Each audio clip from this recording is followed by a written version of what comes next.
Hello everyone, welcome to my channel Khurram education system. उम्मीद है आप सब खैरियत से होंगे।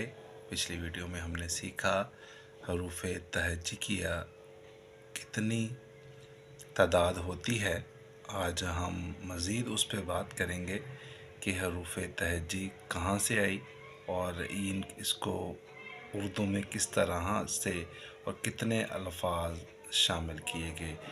ये आपको बताता चलूँ कि ये 4 ज़बानों पर मुश्तमिल है। इसमें अरबी है, ईरानी है और इसमें हिंदी है और फ़ारसी है और ये 4 ज़बानों पर मुश्तमिल है। और उर्दू हमारी कौमी ज़बान है। हमारा विज़न है कि हर पाकिस्तानी उर्दू सीखे और उर्दू पढ़े, लिखे और बोले, क्योंकि हमारी नेशनल ज़बान यही है और हमें फ़ख्र है कि हम पाकिस्तान से बिलोंग करते हैं। पाकिस्तान हमारा फ़ख्र है। आए हम पेज पर चलते हैं और जिन दोस्तों को उर्दू से लगाव है वो हमारे चैनल को सब्सक्राइब कर दें, फॉलो कर दें, ताकि तमाम आने वाली वीडियोस आपको बर वक्त मिल सके। आए हम पेज पर चलते हैं। हरूफ तहज्जी की बात हम कर चुके हैं पहले कि 37 हरूफ पर मुश्तमिल है। इनकी आवाज़ें सीखते हैं आज और इनको कैसे अदा करते हैं, इनकी शेप देखते हैं। सबसे पहले अलिफ है। इसकी शेप, जो इसकी शक्ल है, वो ऐसे ऊपर की तरफ होती है। जैसे हम एक लिखते हैं, इस तरह इसको लिखें तो ये अलिफ बन जाता है। इस तरह इसकी बे की शक्ल है, ऐसे कश्ती की तरह, और नीचे एक नुक्ता है। पे के नीचे 3 नुक्ते होते हैं। ते है, ते के ऊपर 2 नुक्ते होते हैं। टे है, से के ऊपर 3 नुक्ते होते हैं।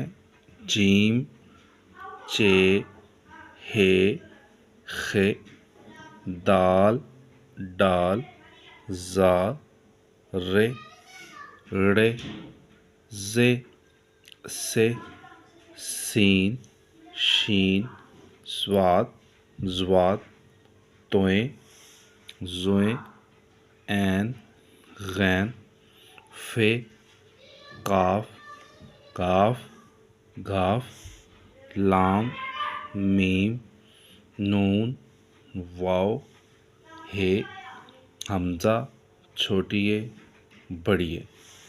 ये 37 अल्फाज हैं। इनको हमने लिखा है ताकि आप मज़ीद इसमें इनकी शक्ल को देखकर पता चले आपको, जब भी अल्फाज के आगे शुरू में एंड पे लिखा हो तो आपको पता चले कि ये कौन सी आवाज़ इसकी है, किस तरह इसको अदा करना है। और इसके अलावा जब हम हरूफ मरकब को देखते हैं तो वो हरूफ मरकब 15 अल्फाज पर मुश्तमिल होता है। उसमें हम देखते हैं, उसमें अलिफ है, अलिमद्दा है, अलिमद्दा है, भ, प, थ, ठ, झ, छ, ध, ढ, ढ़, ख, घ, ल, म, न। ये तमाम अल्फाज मिलकर एक लफ्ज़ बनाते हैं। जब आप लफ्ज़ बनाना सीख जाएंगे तब आपको उर्दू लिखना और पढ़ना आ जाएगा। आपको बिल्कुल आसान तरीके से सिखाने की कोशिश कर रहे हैं। उम्मीद है आपको हमारी इस काविश से काफ़ी फ़ायदा हुआ होगा। तो प्लीज़ दोस्तों को शेयर करें ताकि तमाम पाकिस्तानी अपनी कौमी ज़बान की पहचान कर सकें। पाकिस्तान ज़िंदाबाद।